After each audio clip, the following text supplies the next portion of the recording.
Hello and welcome back to the Digital Marketing Podcast. My name is Ciaran Rogers. I'm Louise Crossley. And I'm Daniel Rolls. And today we are discussing Chat GPT and AI updates.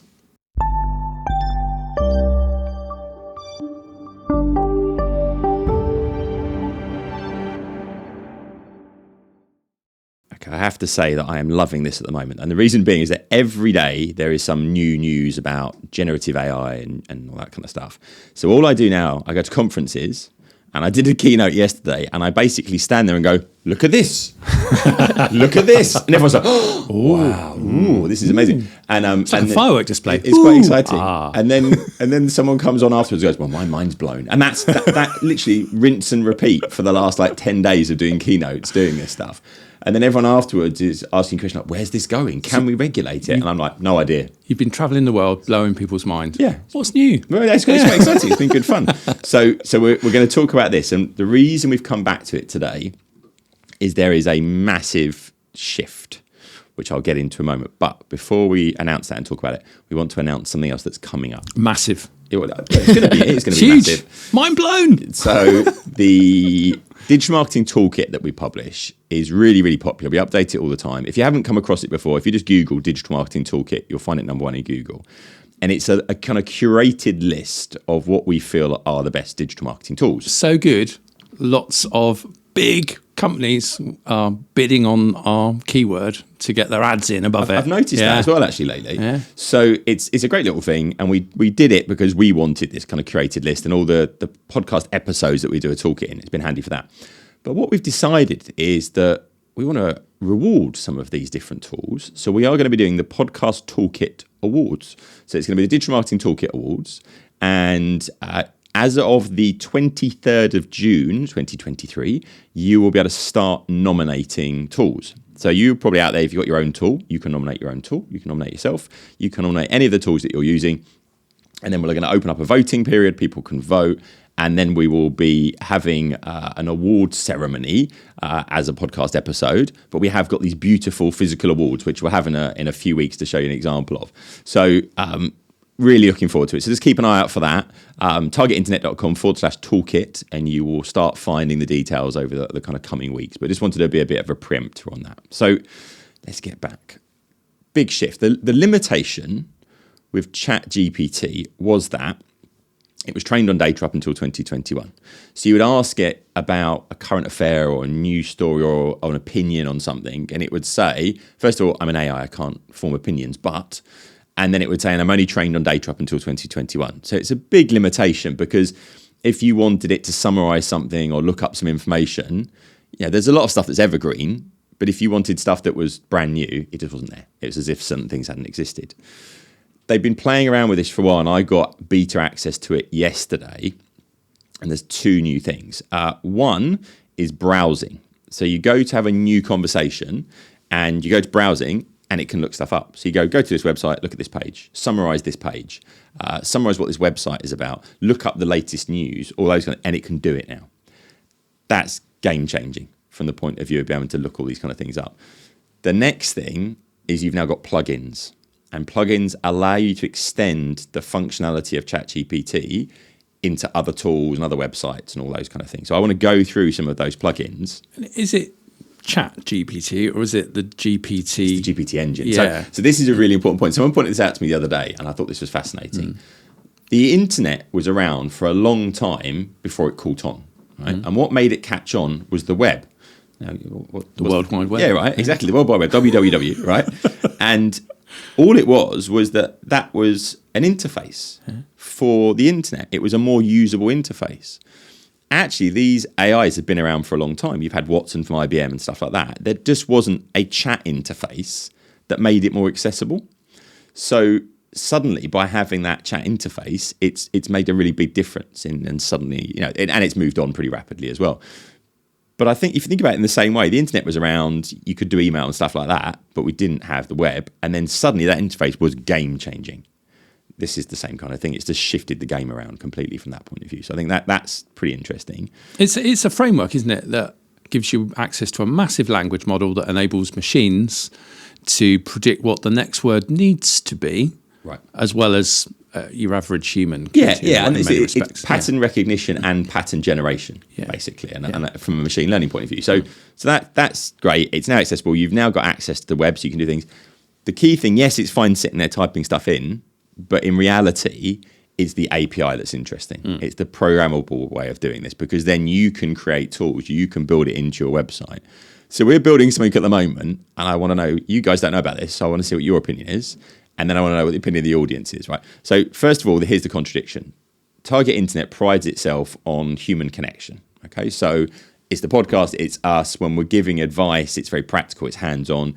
Practical hands-on advice, a hub for career accelerating advice, good advice, not just generic stuff, all that kind of thing. But we're playing around with an AI-assisted teaching tool. I'm not sure it's a good idea. Okay, so I built this prompt, and it's probably about 4 or 5 pages long. It's a really long prompt, but it basically prompts Chat GPT to teach you stuff.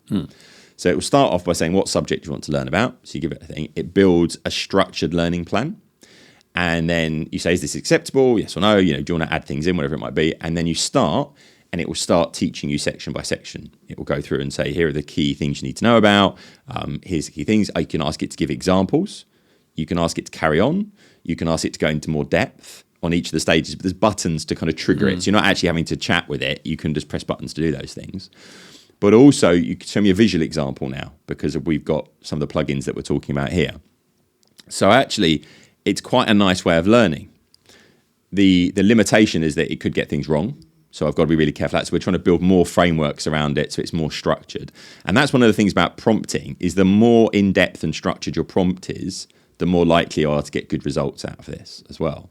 So basically, there will be an interface on Target Internet. You go in, you select from a list. I want to learn about conversion rate optimization, for an example. It will say, right, this is the structure of the program we go through, and you can go start, next step, give me more detail, go through and give me some examples, and you can interact with it. I went through it and I learned stuff, which I thought was quite amazing. It was really, really great. So we're going to release it out there. People can tell us what they think. I think it's a good idea. So if you go to targetinternet.com and you sign up for the free trial, you have access to this in a few weeks' time. By the time this comes out, it will only be a couple of weeks away. The challenge of that then is the authenticity, because our whole brand is built around authenticity, and then suddenly you've got an AI thing teaching you. What do you think of that, Ciaran? Because you've got your pondering face on. I think there's always a danger that it's a bit like reading someone else's slides. Yeah. Because it doesn't bring it to life. Like when 100%. I think about how we teach, like if I wanted to give a really great teaching experience for a group of people, it involves a lot of storytelling, a lot of personal experience, a lot of asking them for their input, building on that. So there's a whole. It's one thing having access to knowledge is one thing. Being able to assimilate it into your brain and make the neural connections is another. So I think it's interesting. This is my biggest kind of headache really with these things, is that the bottom line is people like people. Not machines. And actually, people don't like people who are particularly machine-like. Like it just doesn't gel with them. Like we refer to them as boring, as like a robot. And that, for me, that's kind of some of the sticking points with this. I don't know, what are your thoughts on it, Louise? At the moment as well, so we produce a lot of e-learning, but they're all hand-researched and handwritten and put together by us. With examples. And people log on, and for the majority of them, they hear your voice. And then for all of a sudden, for them to be chatting to a computer, it's a little bit different. Yeah, I think you also. And I'm building this thing, and I'm quite pleased with myself how clever it is. But I don't think it's going to work. I want people to play around with it to see what they think of it. It may be one of the things you're able to do now is build your own repositories and use that to learn tone of voice and examples and things like that. And I think once we get to the point where I can build out and keep adding to our own repository, and it can bring examples in from our own case studies and things like that, that's when it will get interesting. So you get the tone of voice right, but then you bring the personality in, which is the case studies, the examples, they're kind of like, this doesn't work. This is the other thing I've realised. It's like, why do people like the podcast? And someone said to me, oh, because you're honest and you tell about all the failures you have. And I was like, oh, thanks. and you and Ciaran seem to fail quite a lot. They didn't say it about you. I thought it was interesting, Louise. Because she doesn't. Yeah, that's it. Maybe that's it, right? So that warts and all kind of approach, you're not really going to get that from AI. To be honest, we did bring Louise in to balance things out a bit, didn't we? Someone a bit sensible. Yeah, maybe that's it. So I'm fascinated by it. So we'll see how it goes. So anyway, look out for that. It also kind of then takes your USP away because there's nothing stopping other people doing it moving forward. This is it. Like if we can be replaced by a 2-page prompt, that's quite disturbing. And I think if you look at when we did the rebrand, which if you've been listening, you'll be sick of hearing about this. I'm obsessed with it.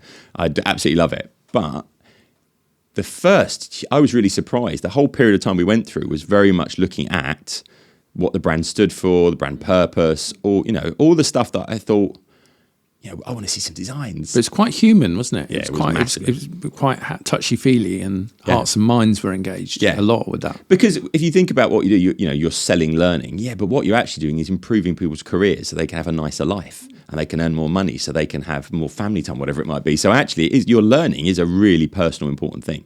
So I think you've got to be careful not removing that. Back to the subject at hand. Yeah. Okay. Right. So first of all, a little promote something. Keywords Everywhere is this absolutely brilliant keyword research tool that we've talked about in SEO topics again and again.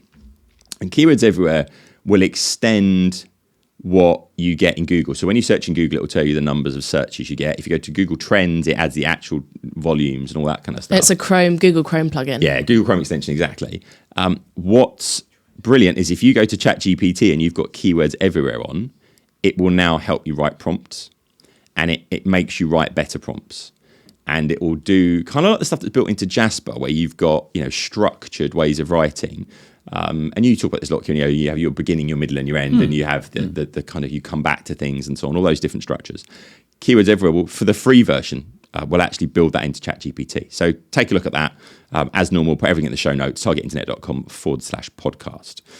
So big change, ChatGPT, you've now got browsing, but you've got these plugins. And I just wanted to give you a couple of examples of what they do so you can start to get your head around it. So for example, Designer GPT is one of these plugins. You go in, you switch the plugin on, and it will build websites for you. And when I say build websites, what it used to do is just give you the code on the page, and you'd have to copy that in and create the files and this stuff.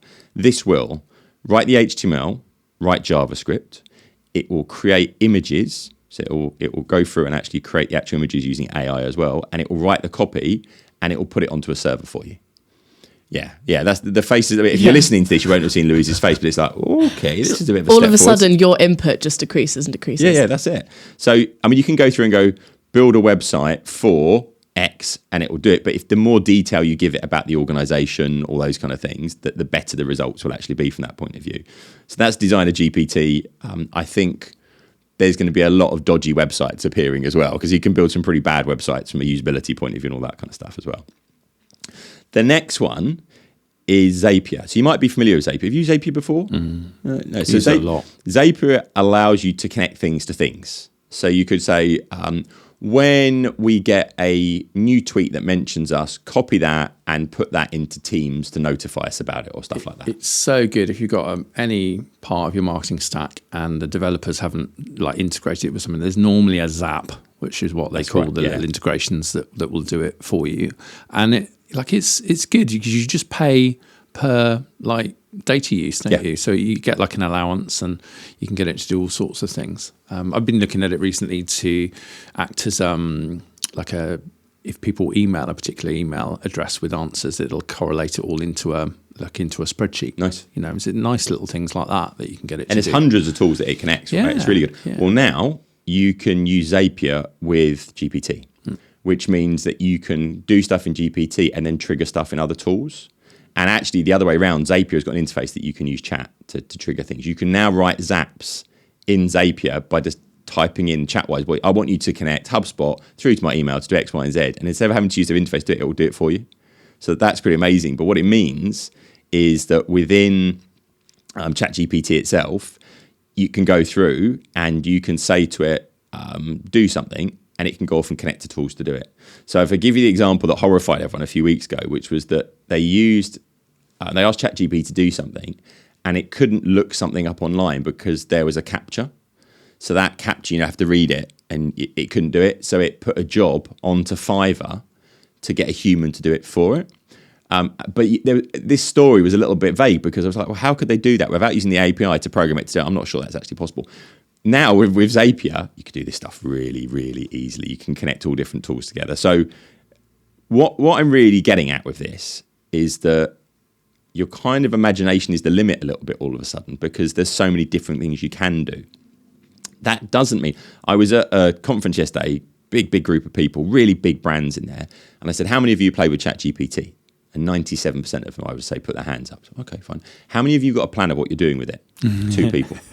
So everyone's going, you could do this, you could do this, you could do this. And it's like, yeah, but what are we actually going to do? Yeah. I think the danger is if you don't look at it, you don't innovate, you're going to find someone's taking a bit of a first lead advantage. But in reality, you need a plan and you need to look at this regularly because it keeps shifting. So have a look.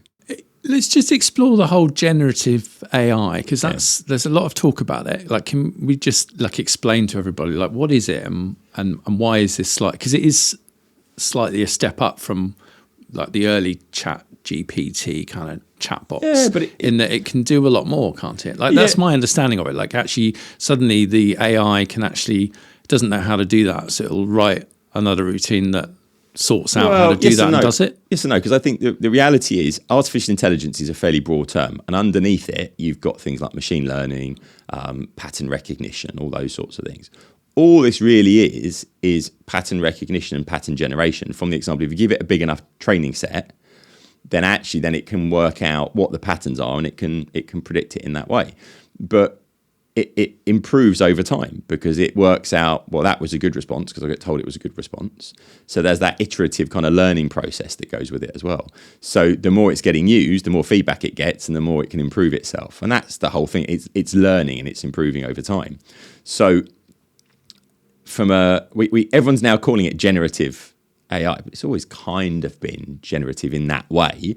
So I think it's just a term that's being more a recognition. It's just getting a lot better at it. I think that's it, and that's the real cool thing. And because it was called GPT, it was generative learning. So I think the reality is we're just suddenly at a point where it's a lot more useful, and the interface to access it is a lot more accessible from that point of view.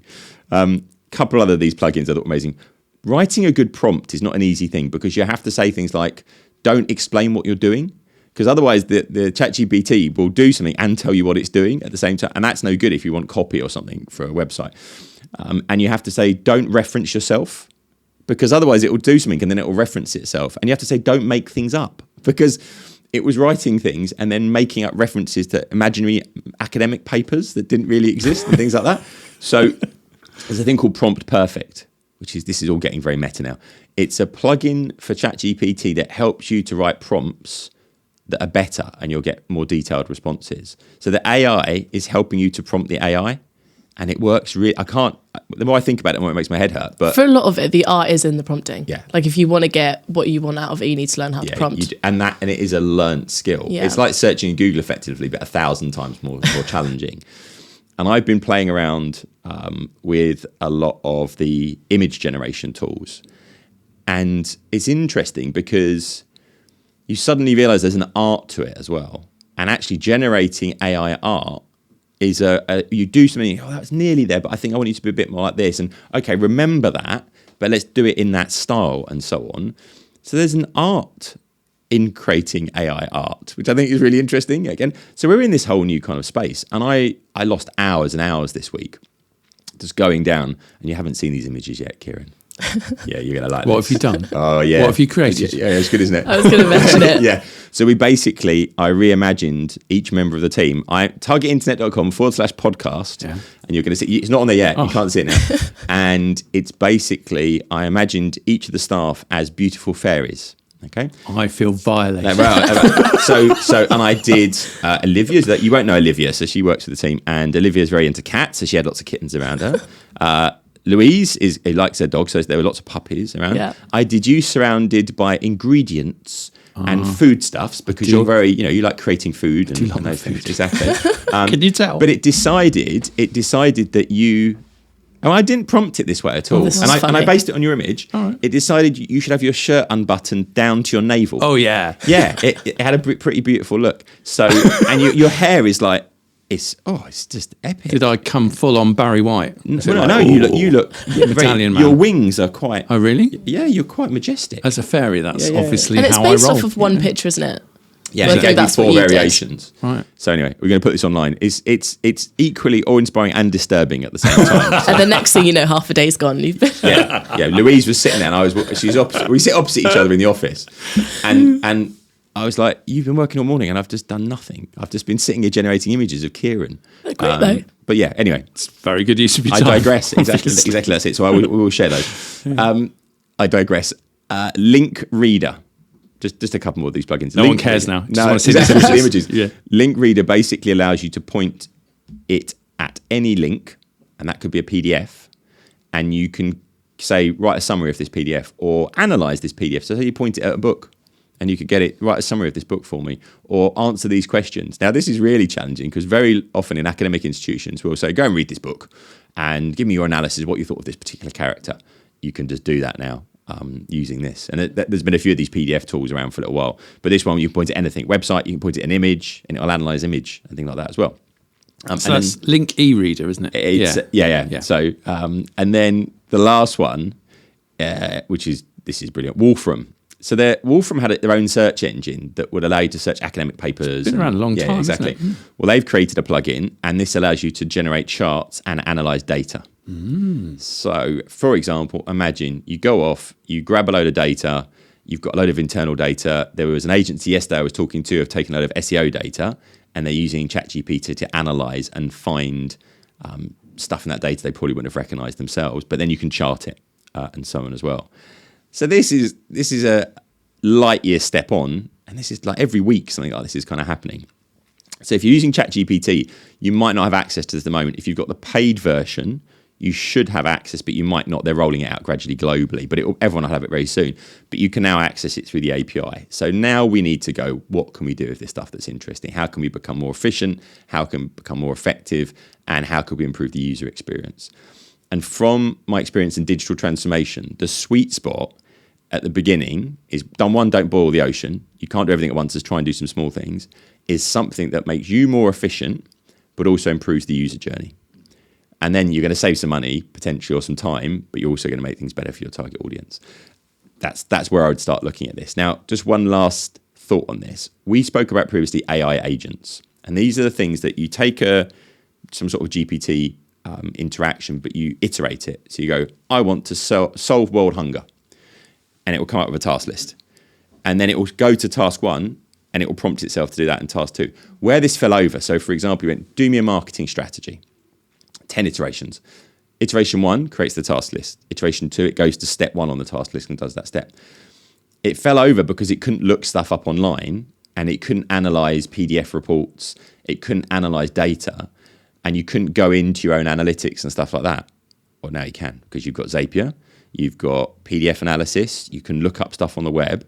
So suddenly now, not only can it look all that stuff up, it can generate a report for you with visuals and output files and all those kind of things. When you say it can, technically that's possible. Yep. But it hasn't necessarily all been stitched together into a usable product and a recipe. And that's the interesting thing right now. And I think that's why a lot of people don't have a plan on how they're going to use it yet. Because it's all possible. Well, we could go to the moon, but are we going to do it? Yeah, what's the plan? It's such a big leap, isn't it? Such a big step. That's right. And I think I can certainly see this within the space.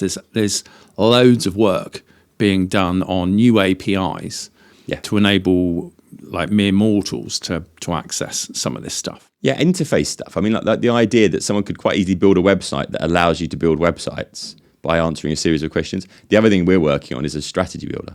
So you'll go through, because if you just go do me a marketing strategy, you're not putting any boundaries, and that's what a great prompt will give, boundaries. So therefore, if we can go through and say, right, who's your target audience? What's your objective? What market do you operate in? What's the current state of things? Answer all those questions, build that in, then output, then you're going to get something sensible. And maybe, point it at your website, learn your tone of voice, all those kind of things. Then we're in somewhere interesting. So all the tools we've spoken about, targetinternet.com/podcast. I would love to hear from people what they're doing with this, what their plans are as well. So if you go to the website, you can fill in the contact form and submit, and we'll share stuff if you want us to share on the podcast. But we'd really love to hear about your ideas as well. All of the tools that we mentioned will be on there as ever. But don't forget, we've got the Toolkit Awards coming up as well. 23rd of June, we're going to open nominations. So if you want to get your tools in for that. As ever, my last little plug, because I like to do a few plugs at the end lately, sign up for the newsletter. We're doing these monthly live sessions where you can jump on a webinar with us and we'll discuss all these things. And they're exclusive to our members and to our newsletter subscribers. So just get on the newsletter list. And the newsletter has got no ads, no sales stuff on it, we promise at all. targetinternet.com/newsletter. And you can sign up for that. And it's a great way of getting all the latest stuff that we're looking at. And we share all the tools in there that we think are great. So thank you for listening. And we'll see you again on the Digital Marketing Podcast. Please subscribe for more videos like this and visit targetinternet.com for more free digital marketing resources.